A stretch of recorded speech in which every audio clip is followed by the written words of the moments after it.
Baik Pak Pupit, saya pikir baik sekarang kita mulai buka perbincangan tetap pakai pendekatan historis mengenai penjajakan baru untuk bagaimana OCD mulai secara serius memikirkan jenjang-jenjang formasi.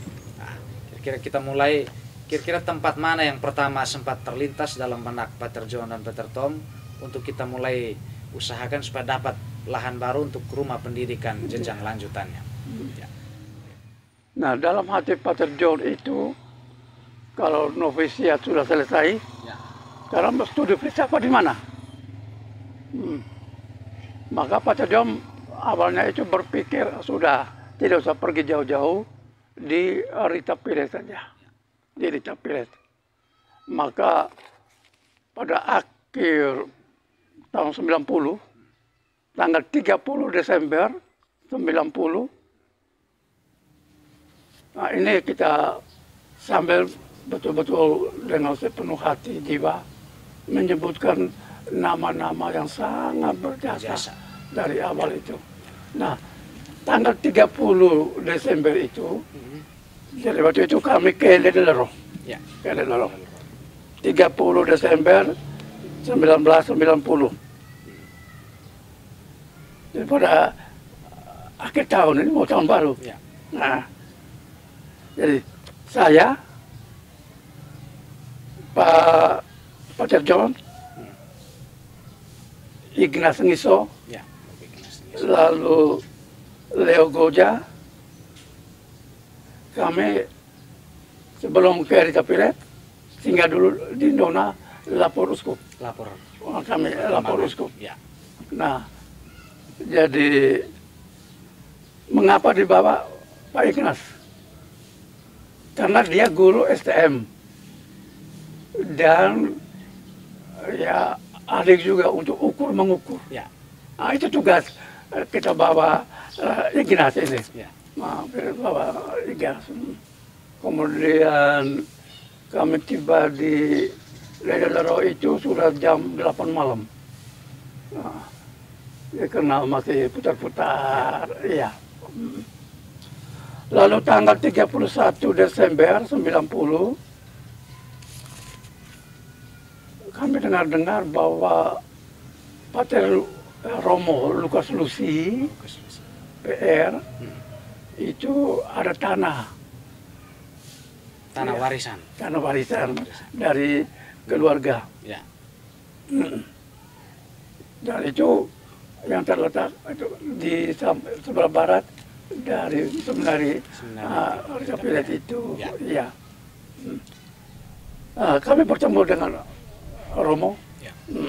Lalu langsung mengadakan, ya Romo Lukas, daripada saya, terima kasih Pater John, daripada saya kasih kepada orang-orang lain, aduh, Ya. saya senang sekali bisa menyumbangkan sesuatu untuk Karmel OCD ini. Nah, tapi ini karena ini masalah keluarga, jadi ya pasti mesti ada bayar-bayarannya sedikit. Bayar-bayarannya sedikit. Nah, saya catat yang ini karena saya catat persis semua yang terjadi waktu itu. Jadi kami tanah yang jadi milik Romo Lukas Lucy itu 5.861 meter Persegi. Iya. Sebetulnya cukup luas ya. Romo Lukas ya, Romo Lukas jual karena kepada sesama, Ya. dan beda nama OCD ini, Rp2.000 per meter. Rp2.000 Waktu itu. per meter.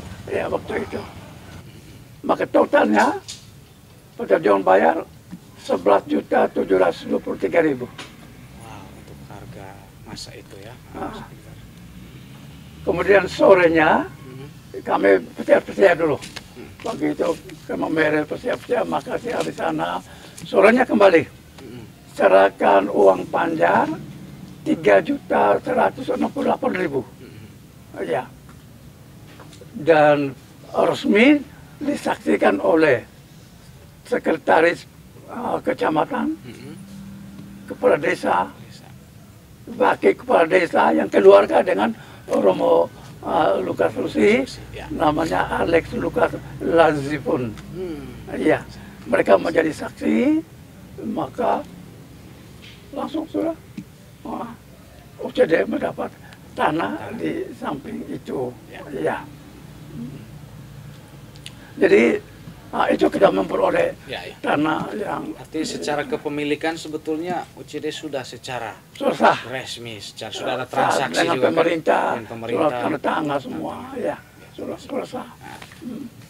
Lalu bagaimana Pak Pit? Pada akhirnya kan yang terjadi komunitas rumah studi filsafat itu tidak pernah terjadi. Tidak pernah ada terjadi. di Maumere tetapi malah di Kupang. Iya. Bagaimana itu ceritanya? Cerita itu kena bencana alam. Tahun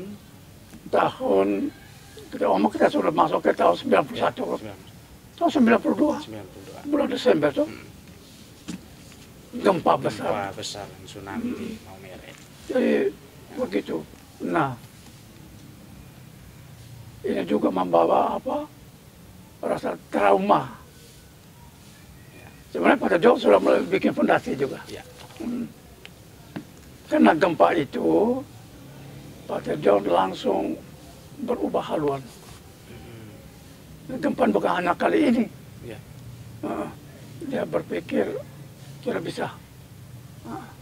Maka tanah di Raja Piret itu dilepas lagi. Dikembalikan ke Dijual kembali. Kita punya milik, OCD punya milik. Ya.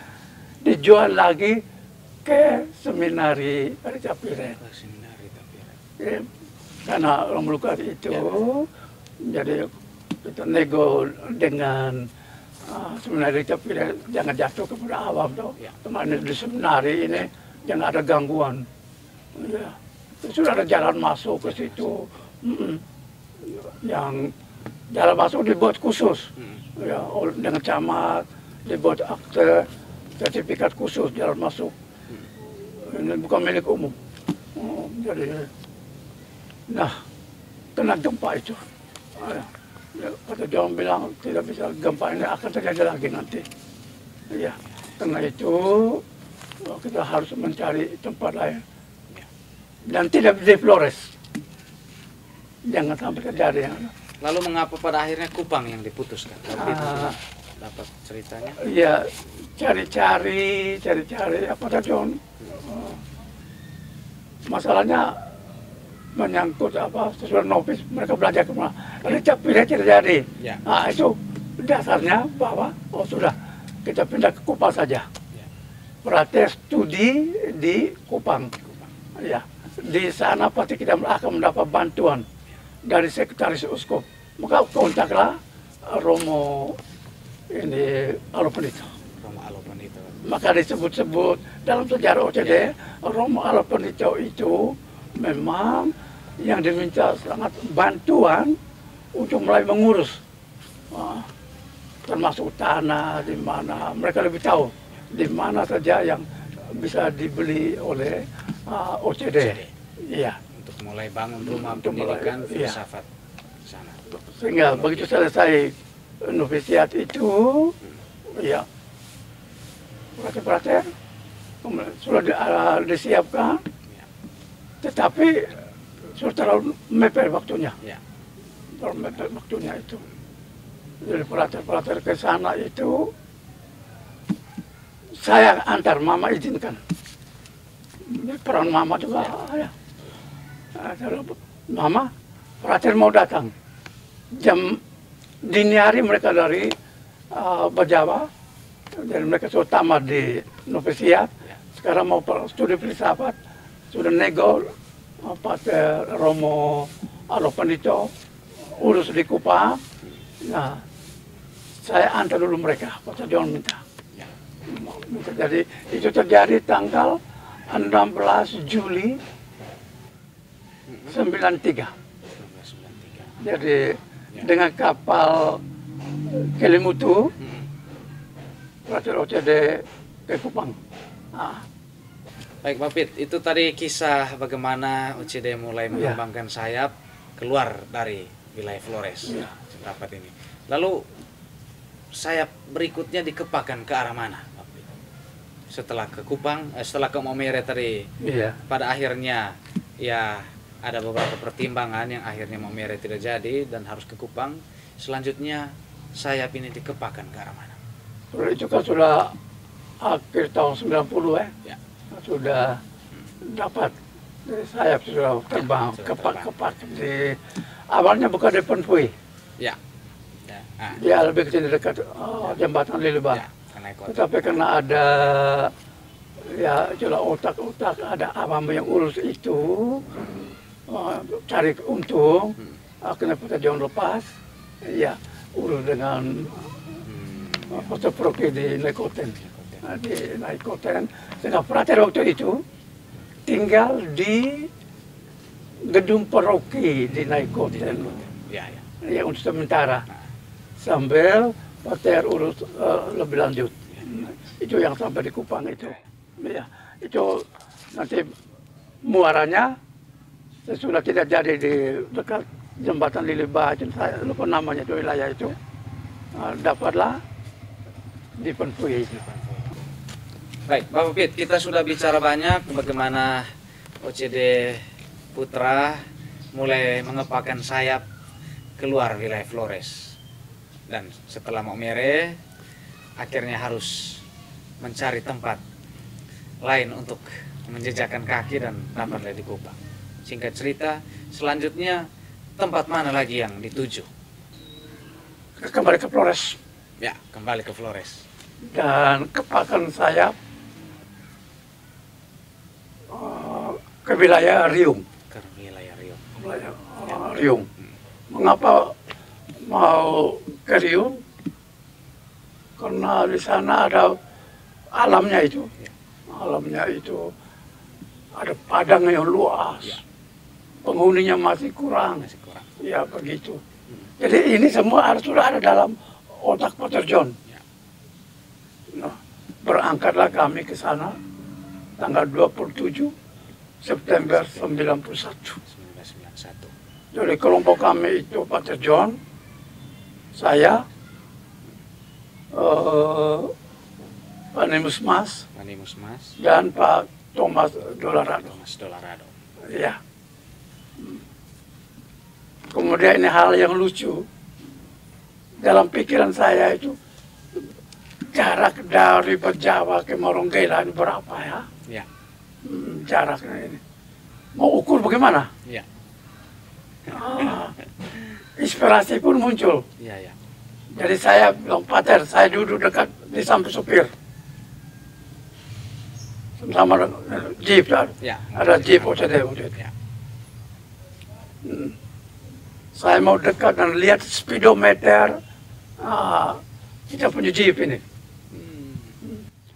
Jadi betul, saya hitung jarak Berjawa, kemudian Maronggela itu, kan belum sampai di Bangka kan. Ya. Maronggela itu pakai speedometer, kita punya jeep dengan Om Kobus. Ya.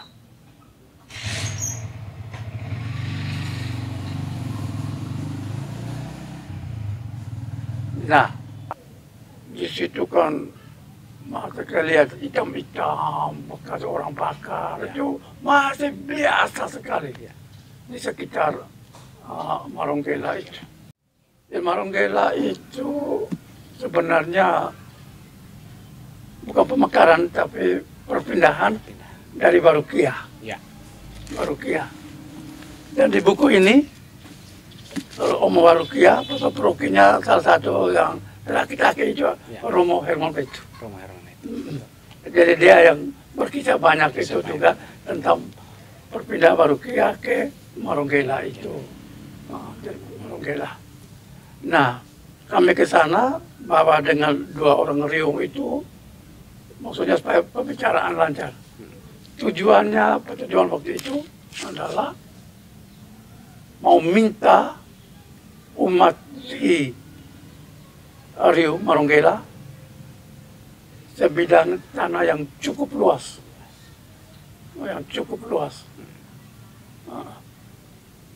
Lalu begitu kami sampai, kebetulan ada Pak Nemus dengan Pak Thomas itu, mengundanglah tokoh orang Riung 2 orang. Terus Pantar, Ya. dan satu lagi, lupa saya. Bapak Andre Wikul, barangkali Bapak Andreas Wikul. Ya dia juga. Pokoknya ada 2-3 orang tokoh orang Riung yang berpengaruh. Kalau mereka omong, berarti rakyat di sana setuju. Setuju, sangat dipercayai. Jadi kami bertemu sekali di Padang, di Maronggela. Pak John mengemukakan tujuan kedatangan, yaitu bisa atau tidak umat di sini menghibahkan tanah sekitar 30 sampai 40 hektar. Orang dengan ketawa-ketawa, Pater ini untuk apa sebenarnya minta? Ya. Karena begitu luas. Ya, saya bermimpi nanti besok-besok akan datang ke sini banyak orang muda, calon-calon imam OCD. Dan mereka butuh makanan bergizi.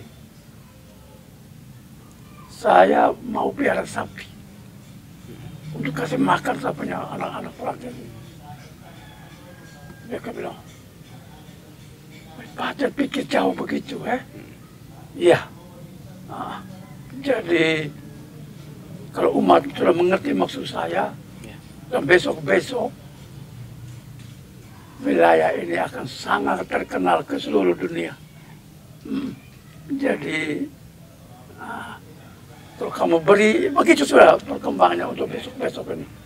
Ya mereka bilang lewat tokonya itu, Pater siap. Jadi kebetulan nama sana yang kita duduk di sebelah itu ada kali, yang bagus ini. Ada kali, air sepanjang tahun, ya. Jadi kalau Pater memang betul-betul bermaksud, ini betul nih. Nanti saya mau minta bantuan Pemkab pemerintah Kabupaten Ngada untuk tolong saya sapi. Dan betul kemudian terjadi. Pater John menghadap Bupati Ngada dan DPR supaya bantu bagaimana caranya berapa ratus ekor sapi. Ya. Dan itu kalau Pastor John yang minta, ya ini mungkin karena memang pada dasarnya mau dia Katolik atau tidak, tapi kalau Pastor John yang minta, bukan untuk dia punya diri, ya oke. Kita usahakan, yang betul pemerintah usahakan sapi 300 ekor waktu itu. 300 ekor itu untuk dipelihara di Padang Maronggela, di Padang Maronggela itu. Berarti Bapak Pit sebetulnya rencana untuk pembukaan range itu memang muncul dari benak Pater John. Iya, dari Pater John. Hingga akhirnya terwujud dan juga biara untuk pendidikan calon imam untuk jenjang paling awal akhirnya dibangun di Maronggela. Dan manfaat yang kedua, Pater John tidak ingat diri sendiri. Dia bilang, umat ini juga mendapat keuntungan. Nanti kalau sapi-sapi itu sudah beranak, ya pasti ada anak-anak yang kita beri kepada umat di sini untuk mereka pelihara sendiri. Dan secara lucu Pater John bilang, kamu jangan curikan saya punya sapi. Ya, kamu pelihara sendiri. Biar nanti anak sapi kita kerjasama, kita kasih ke umat juga untuk pelihara. Ya, sehingga di sini manfaat berikut. Tidak boleh ada pembakaran lagi. Jadi kamu punya sapi, kami punya sapi, kita butuh rumput, jadi jangan pakai cara bodoh itu, Bapak. Untuk dapat rumput harus pakai bakar. Iya, budaya itu kita harus buang sudah. Nah, jadi itu bagaimana OCD mengembangkan sayap Biriung sambil membantu masyarakat berkolaborasi, ya, sehingga dan sampai detik ini. Indah sekali Pak Bupit ya. Iya. Terima kasih, ini satu kilas sejarah yang luar biasa mengenai ingatan atau kenangan Bapak Pit. Saya yakin masih banyak sekali yang ingin dibagi. Iya. Terlepas dari ada beberapa pertanyaan saya sempat ajukan untuk menggali, ada hal yang mungkin pada segmen terakhir ini Bapak Pit mungkin ada hal yang tidak sempat terpancing atau tidak sempat tersulut karena saya tidak menanyakannya. Mungkin ada yang ingin Bapak Pit sampaikan yang perlu kami ketahui sebagai bagian dari penerus Pater John dan Pater Tom, penerus karya misi OCD di Indonesia yang tahun ini kita rayakan 40 tahun kehadirannya. Silakan Tom. Satu hal kecil dulu, dan dari awal juga kita jangan lupa, kita OCD ini bekerja sama dengan OCD Putri. Dari tadi kita belum omong ini, supaya tidak boleh dilupakan, bahwa kalau kemudian muncul istilah OCD Putra di Indonesia, itu berarti ada tersirat. Oh, kalau begitu OCD Putrinya yang mana? Nah, jadi ada OCD Putrinya itu yang 7 orang perintis. Oh ya, saya beri catatan dulu sebelum saya lanjut yang itu. Saya tidak terlalu sepakat dengan istilah kita pakai untuk Pater John dan Pater Tom dari awal. Mungkin di buku 25 tahun juga saya singgung sedikit, betul, bahwa Pater John dan Pater Tom saya rasa bukan perintis. Mungkin secara rendah hati mereka juga akan marah kita. Sudah meninggalnya ini. Ini hal yang baru. Satu, tahun 1638, Dionysius dan Redemptus. Jadi sudah pada abad ke-15. Yang menjadi martir di Aceh. Jadi keduanya sudah menjadi beato. Keperintisan mereka, saya pikir bahwa tidak main-main. Ini dengan darah. Jadi ada jejaknya yang betul sudah darah mengalir ke bumi, ke laut, menghubungkan India dengan Indonesia mereka ini. Perintik. Jadi tahun 1638 Dionysius dan Redemptus, itu yang pertama. Jadi awal-awalnya itu, misalnya kedatangan Pater Provinsial Basil, kemudian Pater Justinus, itu kan ke biara OCD Putri, ke sana dengan uskup, mulai semua dengan bantuan ini. Kemudian sesudah itu muncullah satu tunas orang anak Bejawa, Suster Bernadetta. Yang berikut satu, saya perlu tambahkan,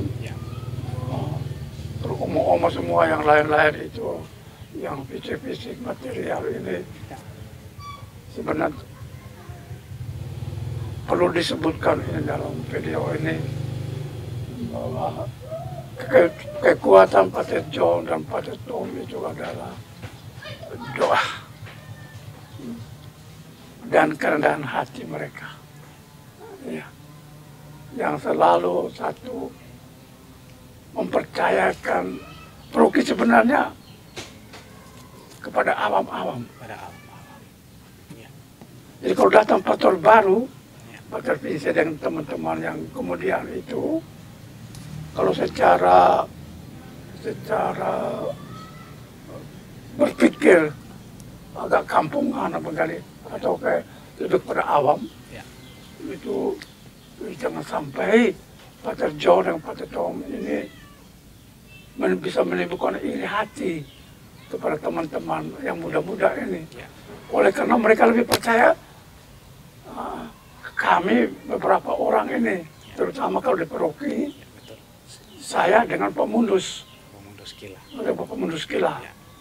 Jadi saya kadang-kadang selalu berpikir kalau dulu bersama dengan mereka di pastoran itu, jangan sampai anak-anak muda ini berpikir apa tentang saya dengan Bapak Mundus ini. Begini. Tapi saya rasa tidak. Orang OCD tidak yang seperti itu. Tidak yang seperti itu. Ya. Kemudian Pater John membangun itu perluasan gedung rumahnya itu.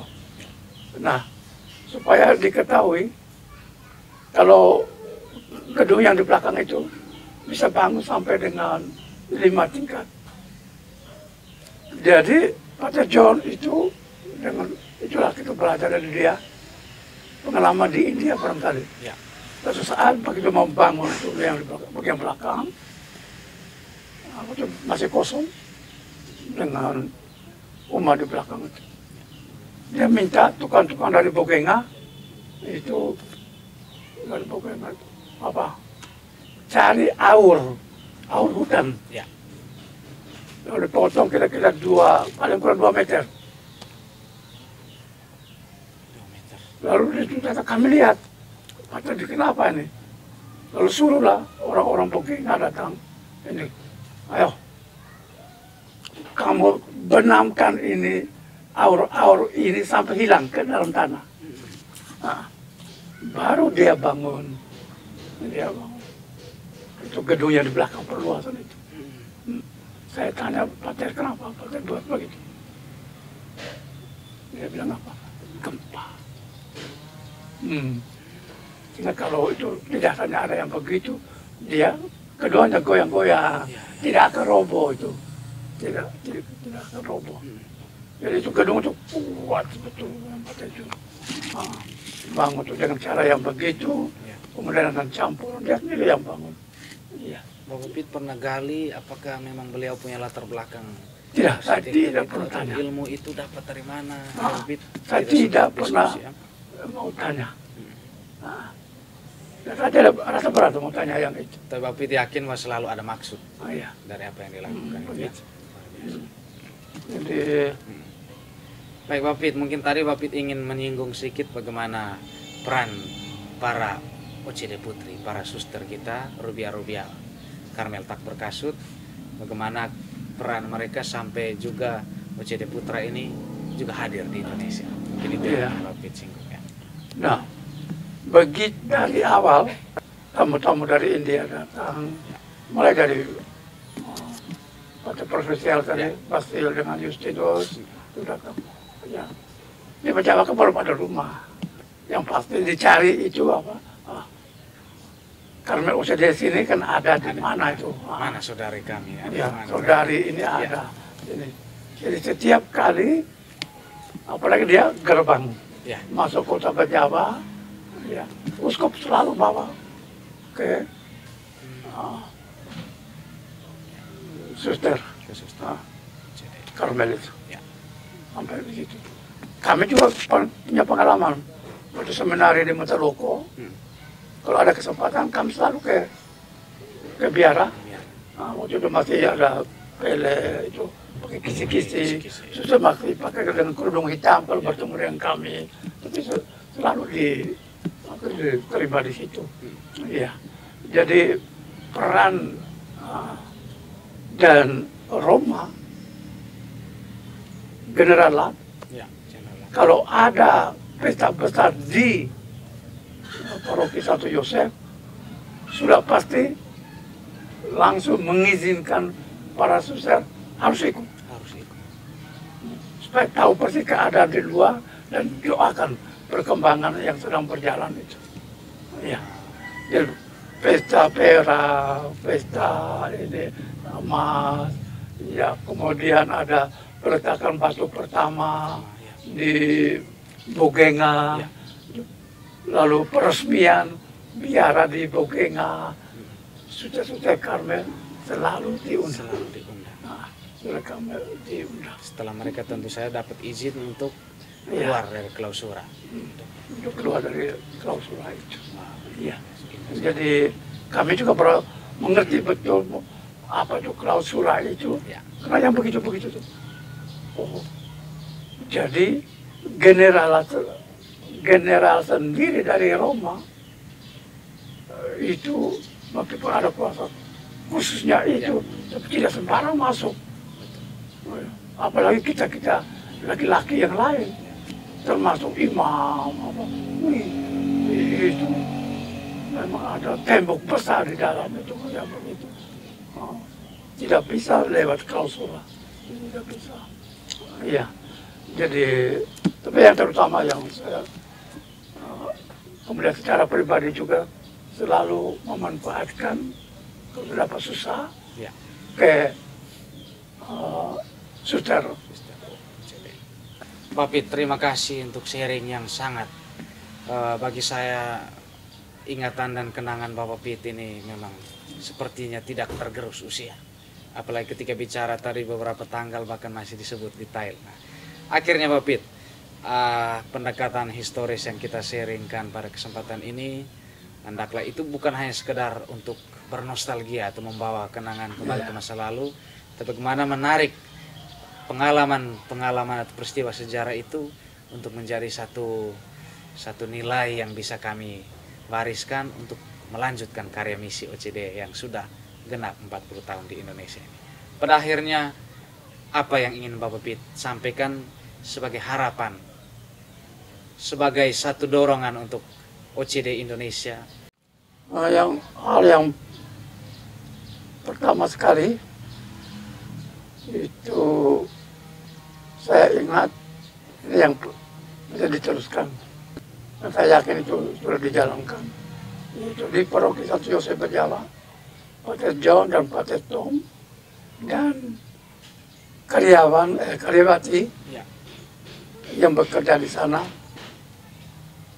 tiap hari, tiap malam jam 6:30 ke gereja untuk berdoa rosarius. Tiap hari. Nah, itu, oh betul. Tidak bisa mengandalkan kekuatan manusia. Dengan kekuatan doa, tidak ada yang tidak mungkin ya untuk Tuhan Allah ini. Saya mau kaitkan dengan di Santo Yosef itu dulu. Di Bogenga, kita ada semacam brosur. Dan kita beri nama, tolong ini diingat, dupa. Dupa itu kan benda, tepung yang dipakai kemenyan untuk harum-haruman. Ya. Biasanya ya sudah dipakai juga untuk menyembah Tuhan, dupa. Tetapi waktu itu kita beri, saya dengar angkatan pertama pada keris mereka, kita mau beri brosur kita ini nama apa? Saya bilang, sudah saya usul saja, kalau kamu pikirkan, dupa. OCD harus menjadi kemenyan yang tetap wangi sepanjang zaman dalam yang ikut teladan Nabi Elia, Gunung Karmel. Ya. Nah, nama ini juga akronim. D untuk unsur doa. U Usaha. Pa apa ya? Tapa. 100. Dupa. Doa. Usaha kerja manusia dan ikut tapa. Kolaborasi membangun dunia akhirat bersama dengan Tuhan. Ya, harus ada usaha manusia. Tidak mungkin. Jadi teologi modern bilang apa? Allah menciptakan segala sesuatu bukan apa? Yang satu sesudah yang lain, seperti ajaran yang tertulis dalam kitab suci, melainkan yang satu lewat yang lain, melalui yang lain. Jadi itu U, makna U. Iya. Pa tadi apa? Tapa. Tapa. Jadi itu salah satu juga upaya kolaborasi, semangat, ya, semangat Elias yang harus dijalankan juga oleh imam-imam saudara-saudara OCD yang sekarang ini. Jadi kalau ingat spiritualitas OCD, maaf, Yohanes dari Salib yang sudah Teresa bilang, ya, ingatlah dupa. Ya. Maka harapan Bapak Pit, hendaklah OCD Indonesia, para Karmelit menjadi dupa yang harumnya semerbak Betul wangi. sekali, itu pikiran awal saya waktu beri nama itu juga. Ya. Terima kasih banyak Bapak Pit. Pada akhirnya Bapak Pit boleh mungkin menyampaikan 1-2 sapaan untuk menyemangati para Karmelit yang akan menjadi penerus karya misi di Indonesia dalam momen 40 tahun kehadiran di Indonesia. Boleh sampaikan ucapan selamat. Para sahabatku,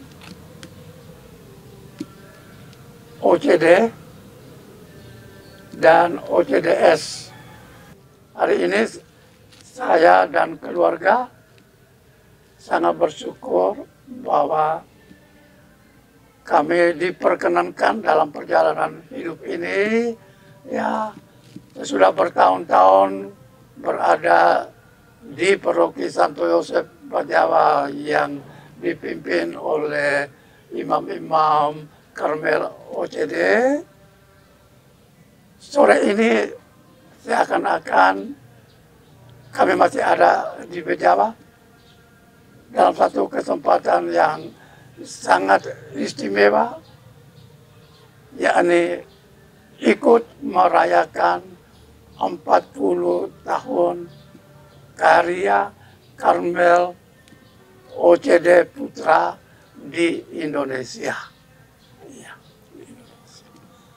Saya dan keluarga dengan rasa bangga, puas, dan gembira mengucapkan dengan setulus-tulusnya selamat merayakan peringatan 40 tahun atau Pancabindu keberadaan imam-imam Karmel OCD Putra di Indonesia.